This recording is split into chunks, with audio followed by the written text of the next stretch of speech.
बिस्मिल्लाहिर्रहमानिर्रहीम। अस्सलाम वालेकुम स्टूडेंट्स। आज के लेक्चर में हम न्यूमेरिकल प्रॉब्लम 12.5 को सॉल्व करेंगे, लेकिन इस न्यूमेरिकल प्रॉब्लम को सॉल्व करने से पहले हमें थोड़ा सा इलेक्ट्रिक फील्ड इंटेंसिटी के टॉपिक को रिव्यू करना पड़ेगा, जिसमें हमने चार्जेस की इलेक्ट्रिक फील्ड्स के बारे में देखा था। हमें मालूम है कि पॉजिटिव चार्जेस की इलेक्ट्रिक फील्ड आउटवर्ड होती है, यानी उसकी डायरेक्शन आउटवर्ड होती है और इलेक्ट्रिक फील्ड लाइंस चार्ज से अवे मूव करती हैं। तो अगर दो पॉजिटिव चार्जेस एक दूसरे के करीब पड़े हों तो उनकी आपस की फील्ड, दोनों की फील्ड जब आपस में इंटरफेयर करती है तो कुछ पॉइंट्स पर एक दूसरे को सपोर्ट भी कर सकती है और कुछ पॉइंट्स पर एक दूसरे के इफ़ेक्ट को कैंसिल करती है। यानी जब ये दो पॉजिटिव चार्जेस हैं, इनके दरमियान में जो रीजन है उसमें आप देख सकते हैं कि इस चार्ज की पॉजिटिव फील्ड लाइन इस डायरेक्शन में है, जबकि दूसरे चार्ज की पॉजिटिव फील्ड लाइन इस डायरेक्शन में है। तो अब ये पॉजिटिव चार्ज की वजह से जो फील्ड लाइंस हैं ये इलेक्ट्रिक फील्ड की इंटेंसिटी को भी बताती हैं। तो जिस पॉइंट पर जिस पॉइंट पर इन दोनों चार्जेस की इलेक्ट्रिक फील्ड सेम होंगी, वहाँ पर ये इलेक्ट्रिक फील्ड लाइंस एक दूसरे को कैंसिल कर देंगी, क्योंकि ये ऑपोजिट हैं। तो जिस पॉइंट पर इस चार्ज की स्ट्रेंथ और इस चार्ज की स्ट्रेंथ बराबर होगी तो वहाँ पर ये दोनों फील्ड्स एक दूसरे को कैंसिल कर देंगी। यानी अगर इन दोनों चार्जेस की मैग्नीट्यूड सेम है, सेम मैग्नीट्यूड के चार्जेस हैं, ये भी 1 का है, ये भी 1 का है, तो बिल्कुल सेंटर में वो पॉइंट हमें मिलेगा। लेकिन अगर ये बड़ा हुआ चार्ज और ये छोटा हुआ तो ये सेंटर में नहीं आएगी, बल्कि यहाँ पे छोटे चार्ज के करीब आएगी। लेकिन ये ज़ीरो फील्ड रीजन इन दोनों चार्जेस के दरमियान में होगा। तो यहाँ पर हम देख सकते हैं कि पॉजिटिव, ये आपके पास जो फील्ड लाइंस हैं ये एक दूसरे को इंटरफेयर करने के बाद मोड़ देती हैं, और ये जो अंदर रीजन है यहाँ पर आपके पास इलेक्ट्रिक फील्ड इंटेंसिटी ज़ीरो है। दूसरी तरफ अगर हम देखें कि एक पॉजिटिव चार्ज है और एक नेगेटिव चार्ज है, तो पॉजिटिव चार्जेस की फील्ड लाइंस अवे हैं, आउटवर्ड है पॉजिटिव चार्ज से, लेकिन नेगेटिव चार्ज की फील्ड लाइंस नेगेटिव चार्ज की तरफ होती हैं। तो सेंट्रल रीजन में पॉजिटिव चार्ज की फील्ड लाइंस और नेगेटिव चार्ज की फील्ड लाइंस ये एक ही डायरेक्शन में हैं, तो एक दूसरे को सपोर्ट करेंगी। तो यहाँ पर ज़ीरो रीजन कैसे मिलेगा, उसको देखने के लिए हम ज़रा पॉजिटिव चार्ज की फील्ड लाइन को ज़रा इन्हेंस करके देखते हैं।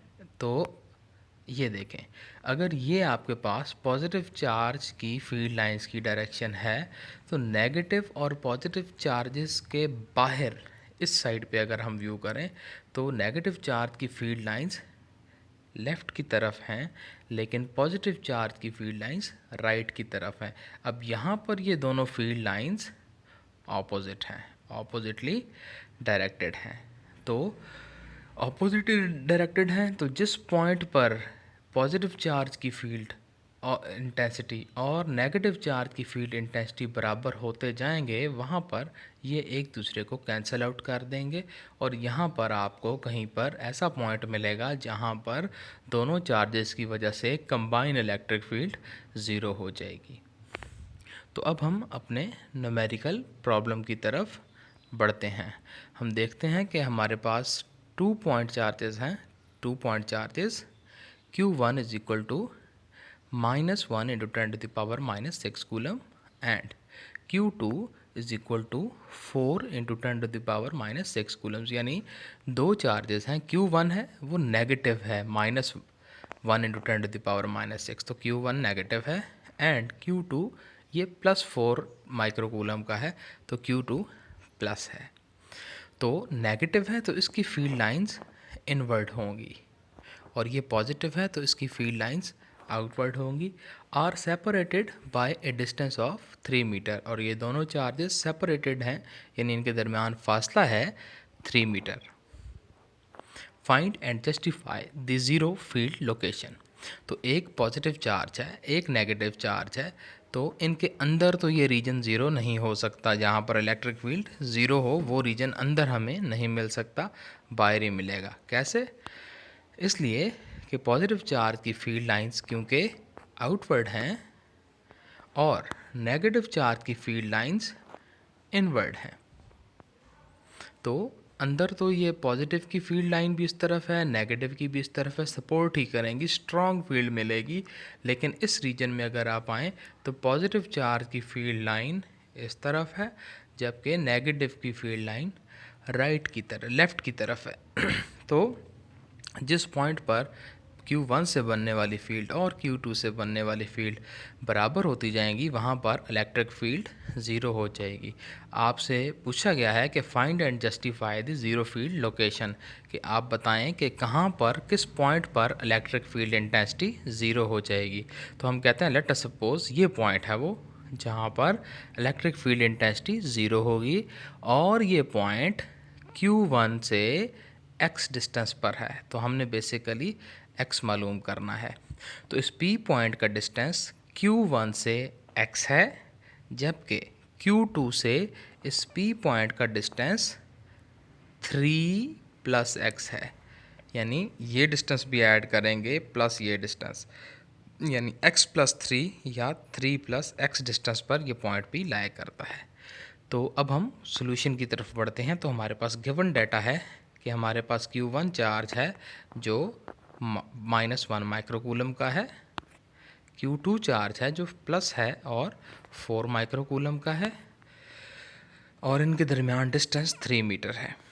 हमने ज़ीरो फील्ड लोकेशन निकालनी है, तो कैलकुलेशंस हम स्टार्ट करते हैं। तो हम ये कहते हैं कि let P is zero field location, then at point P distance x from Q1। तो ये P x फासले पर होगा Q1 से, जो हम निकालना चाहते हैं कि ये x क्या है। तो हमें पता है कि P पॉइंट पर Q1 और Q2 की इलेक्ट्रिक फील्ड की मैग्नीट्यूड्स बराबर हो जाएंगी। Electric field due to Q1 is equal to electric field at Q due to electric field due to Q1 is equal to electric field due to Q2। इस point पर दोनों charges Q1 से आने वाली field और Q2 से आने वाली फील्ड, ये दोनों सेम हो जाएंगी, इनकी मैग्नीट्यूड्स सेम हो जाएंगी। डायरेक्शन का जिक्र हम बड़ी डिटेल के साथ यहाँ पर कर चुके हैं। तो हम मैग्नीट्यूड्स में अब इसको सॉल्व करेंगे। यानी E1 is equal to E2। E1 Q1 की फील्ड है, जबकि E2 Q2 की फील्ड है। तो E का फार्मूला आपको पता है KQ/R², लेकिन यहाँ पर इस पॉइंट पर E1 हो जाएगा, इसकी वजह से जो फील्ड E1 है दैट इज़ KQ1/x², क्योंकि हमारा चार्ज Q1 है और डिस्टेंस x है। तो R की जगह पर हमने x पुट कर लिया और चार्ज की जगह पर Q1 इज इक्वल टू दूसरे चार्ज की फील्ड। दूसरे चार्ज के लिए KQ/R² है, K ही रहेगा, Q2 है दूसरा चार्ज तो Q2 पुट कर दिया, और डिस्टेंस हमारे पास x प्लस 3 है।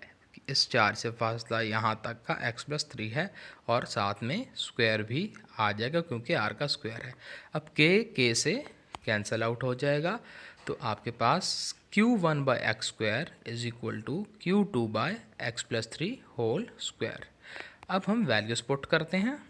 हमने जस्ट मैग्नीट्यूड्स पुट करनी है क्योंकि डायरेक्शन का जिक्र हम कर चुके हैं, तो मैग्नीट्यूड्स बराबर होनी चाहिए। तो यहाँ पर नेगेटिव साइन लगाने की ज़रूरत, आपको ये वाला नेगेटिव साइन Q1 का जो है ये इधर पुट करने की ज़रूरत नहीं होगी।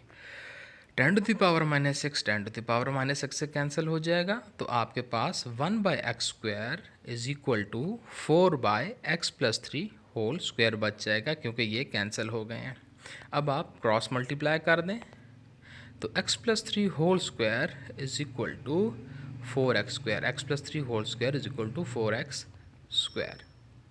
अब आप दोनों साइड पर स्क्वायर रूट ले लें। स्क्वायर रूट लेने से एक तरफ आ जाएगा x प्लस 3 और दूसरी तरफ ±2x। 4 का स्क्वायर रूट 2 और x² का x, लेकिन यहाँ पर प्लस माइनस भी आएगा। तो क्योंकि -2x का स्क्वायर भी 4x² हो सकता है और +2x का स्क्वायर भी 4x² हो सकता है, तो दोनों पॉसिबिलिटीज़ मौजूद हैं। अब हम इसको लिख सकते हैं कि या तो हमारे पास ये एक्सप्रेशन x+3 = +2x है या x+3 = -2x है। दो पॉसिबिलिटीज़ हैं हमारे पास, तो दोनों को सॉल्व करके आंसर निकालने की कोशिश करते हैं।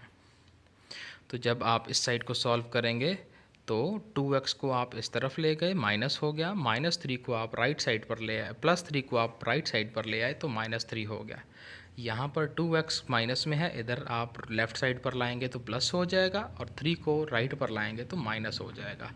अब सिंपल सोल्यूशन है, यहाँ पर -x आ जाएगा, x - 2x, तो और यहाँ पर 3x = -3 आ जाएगा।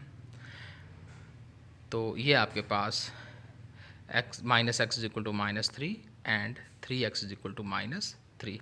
मज़ीद सॉल्व करें तो x = 3 आएगा और इस साइड पर आपके पास x = -1 आ गया है। तो डिस्टेंस हमेशा पॉजिटिव होता है, तो यहाँ पर हमारा जो रिक्वायर्ड आंसर है वो x = 3 है, क्योंकि x = -1 यहाँ पर हमारे पास डिस्टेंस के केस में पॉसिबल नहीं होगा। तो यानी ये P पॉइंट Q1 से 3 मीटर के फासले पर एग्जिस्ट करता है। तो ये था हमारा आज का लेक्चर। कल के लेक्चर में हम इंशाल्लाह गॉसेस लॉ से स्टार्ट करेंगे और इलेक्ट्रिक फ्लक्स को देखेंगे कि इलेक्ट्रिक फ्लक्स क्या होता है, और उसके बाद हम गॉसेस लॉ को देखेंगे और गॉसेस लॉ की एप्लीकेशंस को भी साथ में देखेंगे। अल्लाह हाफ़िज़।